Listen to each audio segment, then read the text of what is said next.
And finally today, it's fashion and food for a good cause. Our friends at Bryan's House recently held their Spring Luncheon Awards and Fashion Show fundraising event, and our cameras were there to capture it all. Take a look. This is our Spring Luncheon Awards. We're honoring 5 community leaders and 1 corporation, Bank of America. Bryan's House has been around since 1988, and it's about time we awarded these folks. So we're doing that, but we're also doing a fashion show featuring some of the children that we serve at Bryan's House. Mindy Shire is here from Runway of Dreams, and she created a clothing line that's adapted for children to put on themselves. So you see a button, but underneath it, it's a magnet. So we're bringing all the community together today to talk about the special needs and the gap in services. So that's really why we're here today. Well, I'm very excited to be here as a keynote speaker and also helping Bryan's House put on a fashion show for their gorgeous models who will be wearing the Runway of Dreams collection that we created with Tommy Hilfiger.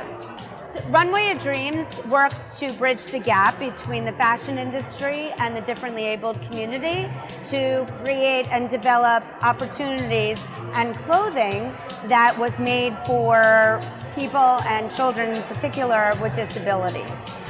It is my great honor to award Mary Mallory with the 2017 Wisdom Spoke Award for Professional Excellence. I started with Bryan's House back in 1988 as their first healthcare provider, providing care for children with HIV, and left the next year in 1989 to be working in the clinic at Children's Medical Center with children with HIV and referring kids to Bryan's House for care. We've recently changed our model where we don't rely so heavily on government support to fund our HIV and AIDS program and also our children with special needs. So we flipped the model. Instead of 78% government funding, we now have 38% government funding, so the rest must come from our community. So we're trying to work very closely with community leaders and individuals and foundations to try and raise awareness and raise support for what we're doing.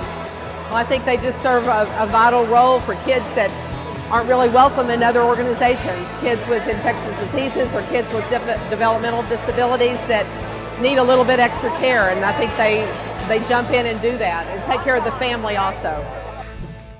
We're happy to report that Bryan's House raised over $140,000 at the event, far exceeding their goal of $50,000.